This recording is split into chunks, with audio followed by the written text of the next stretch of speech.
ตรงนี้เป็น Flinders Street Station สถานีรถไฟที่เก่าแก่ที่สุดในเมลเบิร์นมีแทรมมาด้วยสวยงาม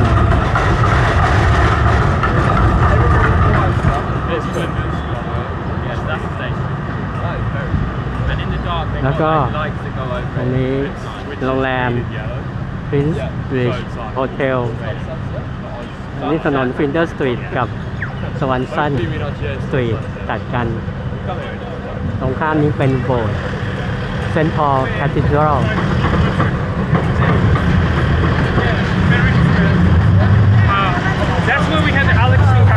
ถ่ายให้พี่ด้วย แล้วตรงนั้นเป็น Federation Square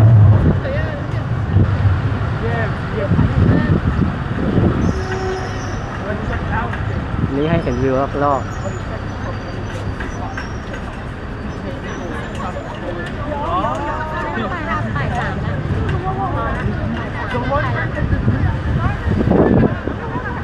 ไปก็ปิด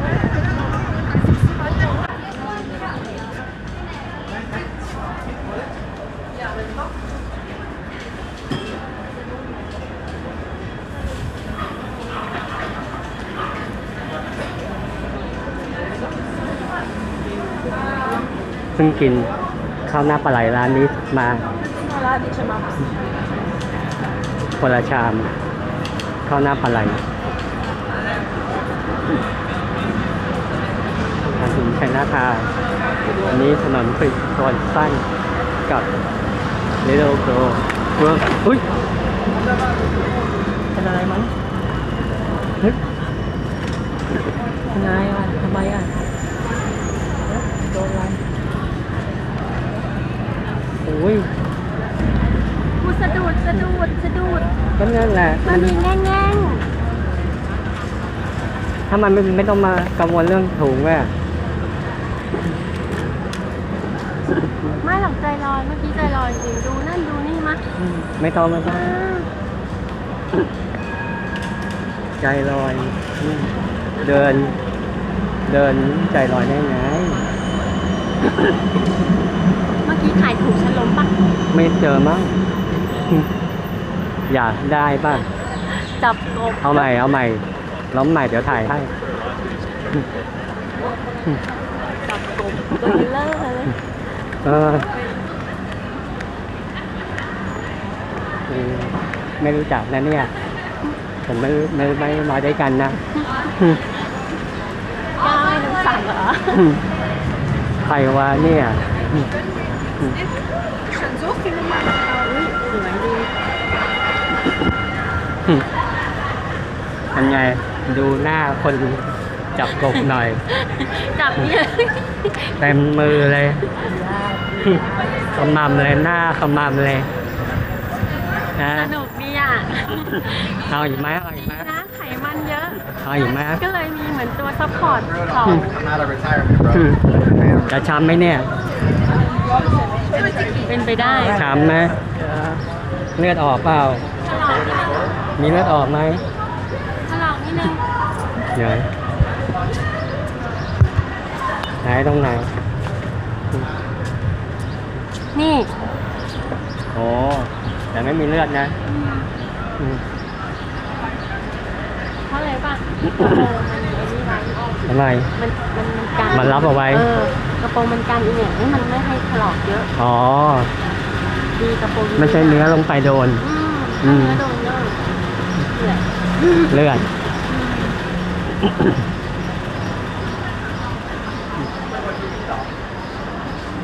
มึงเปิดร้านด้วยนะเฮ้ย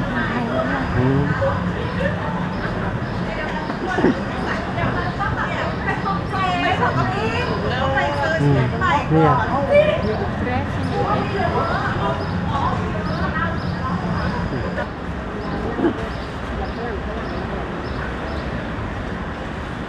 แพนด้าฮังกี้แพนด้า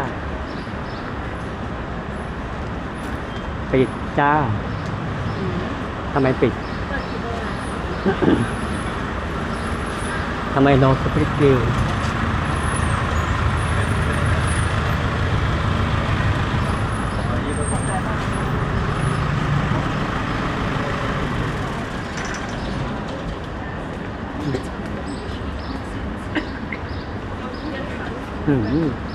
ไป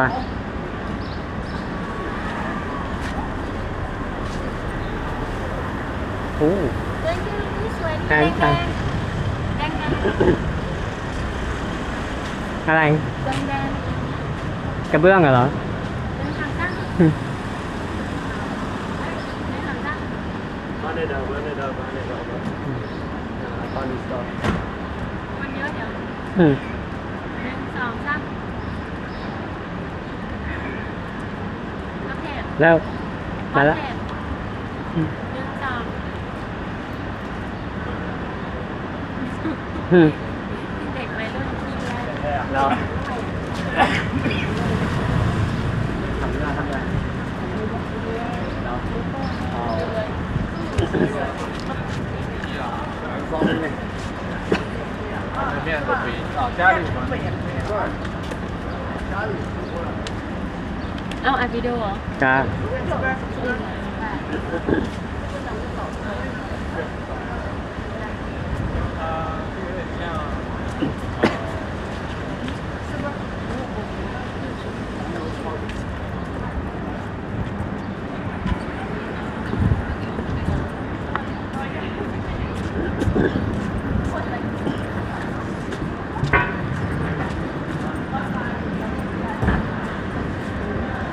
อืม ประตู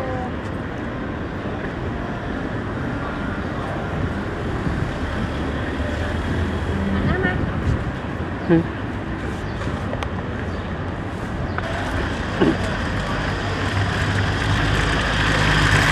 นี่เอเชียนโปสเตอร์ไปถามปากีแมน อืม เฮ้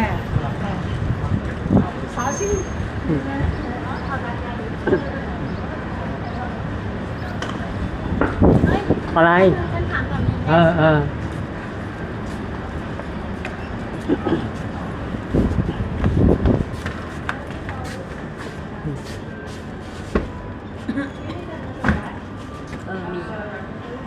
อันเดียว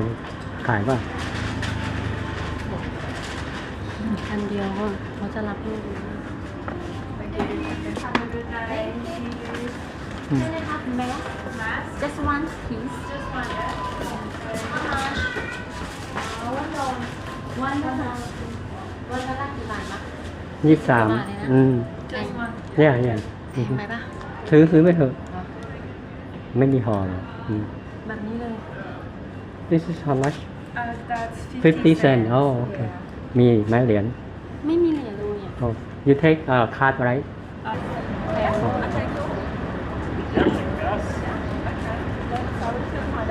โอ้ทำตรงหน้าเลย outside. ว้าว ซอจูนดัมปริง อ้าวไม่ให้ถ่ายรูป ปา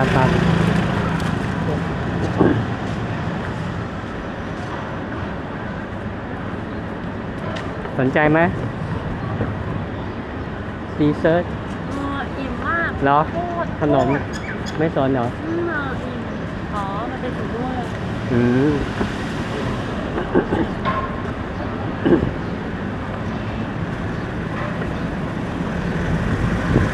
โคเรียน อ้าว มีโคเรียน โอ้ดูตี้ฟรีดูตี้ฟรีจ้า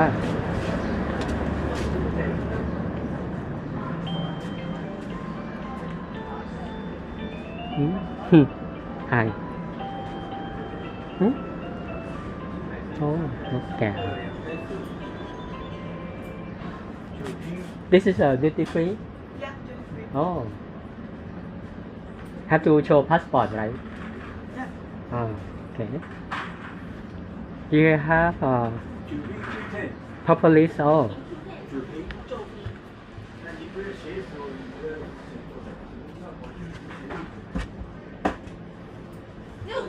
但是它还有上面有阳台树，你就把它上面阳台树跟那个，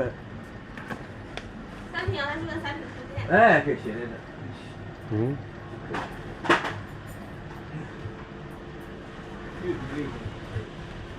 这样。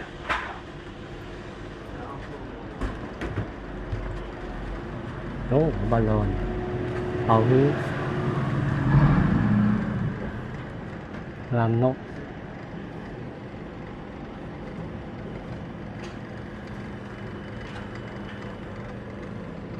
ตั้งอยู่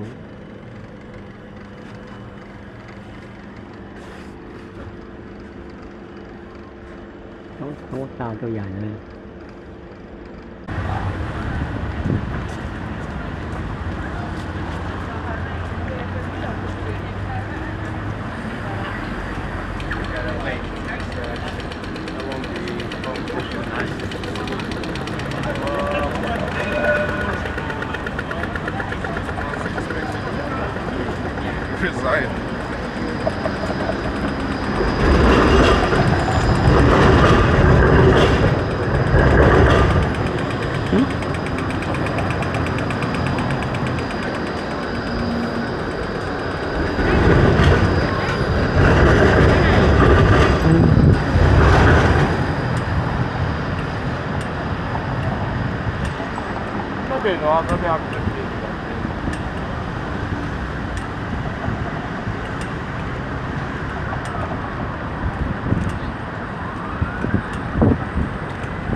This one go to Flagstaff.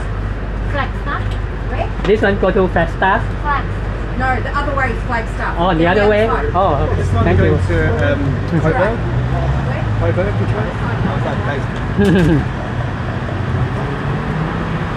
No. Okay, thank you. อ๋อเนี่ยอืม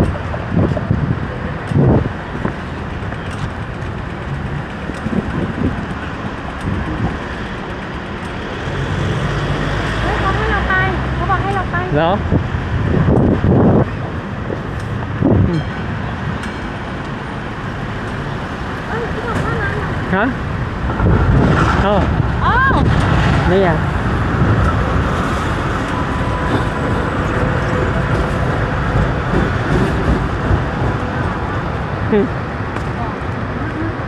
อ้าว ไม่เห็นจอดเลย เฮ้ย จอดไหน หรือว่าเดินไม่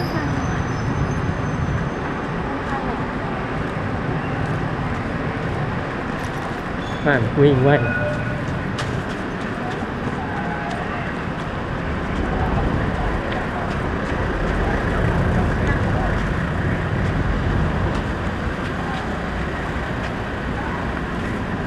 ไม่มีคนขับ เหรอ เนี่ย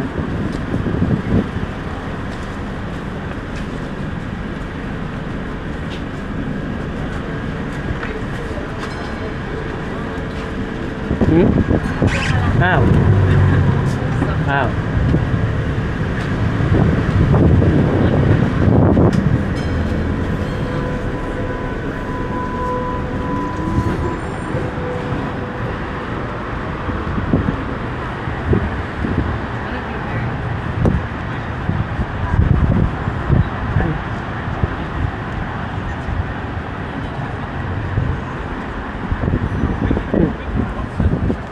หมดสภาพ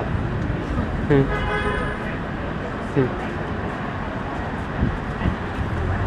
เมื่อยเลยล้มทีเมื่อยเลย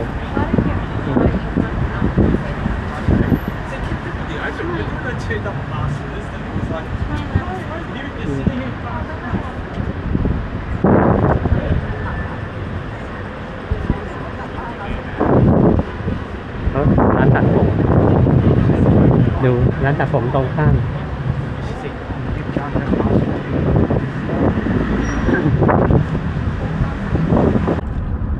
ตอนนี้กำลังนั่งรถอูเบอร์จากโรงแรมพิกาซัสไปที่เมืองเวอร์เรบี้พัก1 คืน เพื่อตอนเช้าไปเดินทางไปสนามบินไปซิดนีย์ ไฟล์6 โมงเช้าอันนี้รถกำลังออกจากเมลเบิร์นออกนอกเมือง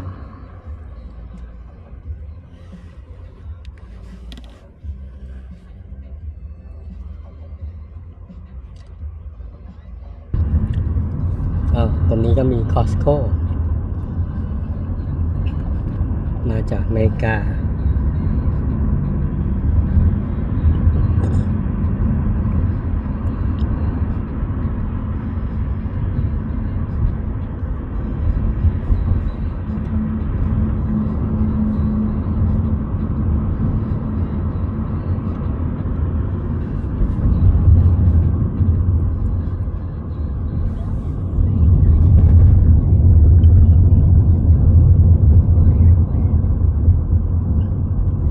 นี่ก็จะเป็นเมืองตรงกลางระหว่างเมลเบิร์นกับ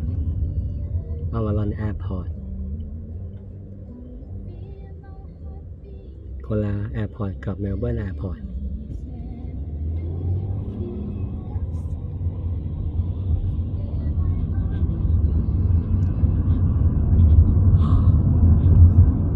ตอนนี้6 โม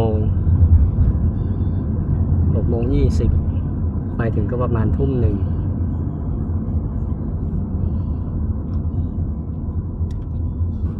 ขึ้นไฮเวย์รถติดขาออก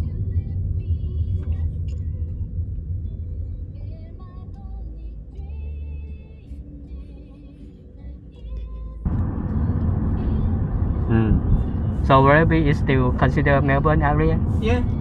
No. the Melbourne area. What about Geelong? The Melbourne. Still. B is the Victoria. Oh, Victoria. Oh, I see. The Victoria. I see. We go in other state. Uh-huh. Cannot go in other state. I see.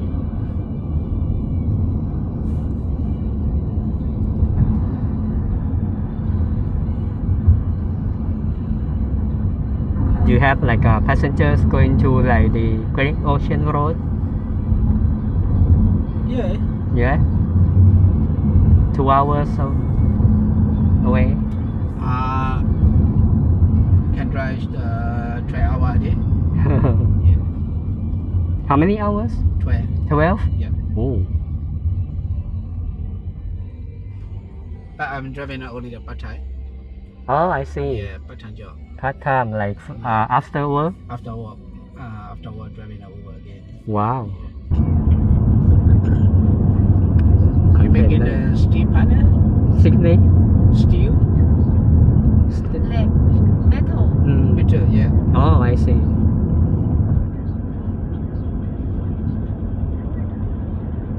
Like you working in the factory? Yeah. Oh, that produce the steel. Yeah. Oh, for domestic use or export? No, we making the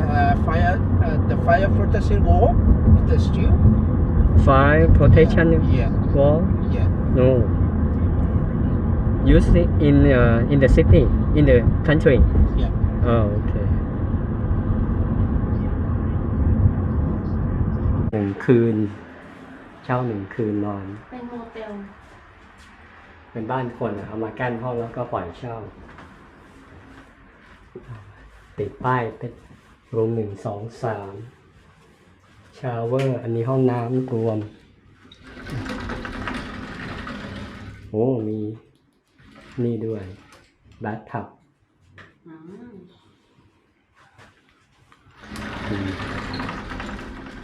2 guests only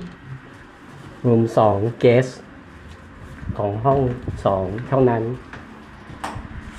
อันนี้รูม4ของเรารูม5จะมีห้องน้ำในตัว อันนี้ชาวเวอร์ของรูม1อ๋อแยกชาวเวอร์ของรูม1อันนี้ไม่มีบาธทับมาดูไหม อันนี้รูม 1 รูม 1 โอ้แยกอย่างนี้เลยเหรอ ไม่มีบาธทับห้องน้ำเยอะเหมือนกันนะเนี่ยตรงนี้ก็เป็น ทั้งหมดกี่ห้อง ลิฟวี่ มี5 ห้องใช่ แล้ว ปะ ก็คิทเช่นตู้เย็น บานใหญ่มาดูทีเนี่ยน่าจะมีคนอยู่ ไม่ได้เขียนนะว่ารูมไหนใช้ชั้นไหน อาจจะเขียนได้ว่าชั้น1รูม1ชั้น2รูม2ทอยเล็ตอีกอันหนึ่งโอ้นี่เป็นห้องส้วมห้องส้วมโอ้แปลกดี เห็นหรือยังอันนี้ทอยเล็ต อันนี้1 กับ 2 1 กับ 2ใช้ร่วมกัน อันนี้เห็นแล้วว่ามันน่าเกลียดในห้องนี้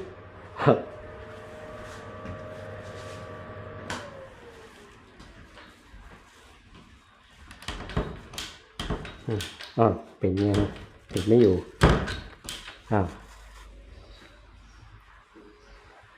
แล้วนี้เป็นออกไปข้างนอกได้เปิดไม่ได้ต้องอันนี้ซักล้าง washer มีแต่ washer อุ้ยลมแรง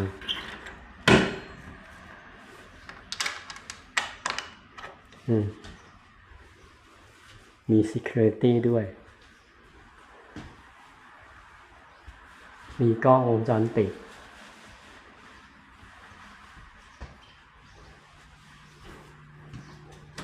เดี๋ยวเราจะไปสำรวจข้างนอกนี่ก็ปล่อยไว้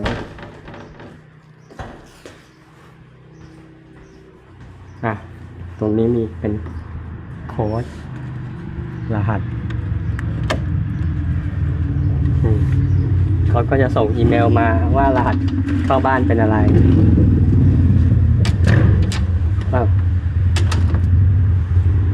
อันนี้หน้าบ้านนอกบ้าน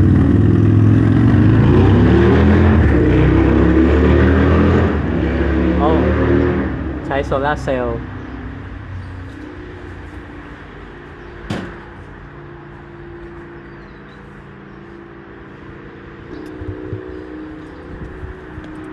นอกบ้าน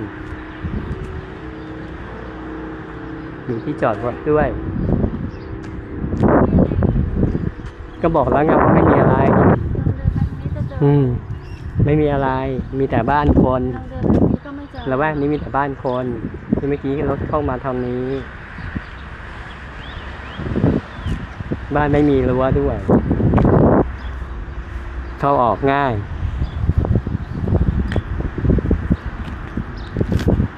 โนจังเมล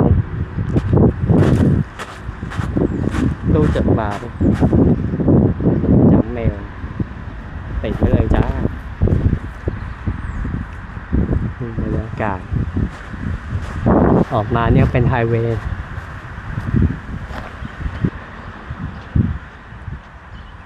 เมื่อกี้ก็ผ่านไฮเวย์ผ่านมาเข้ามาผ่านเมืองเข้ามา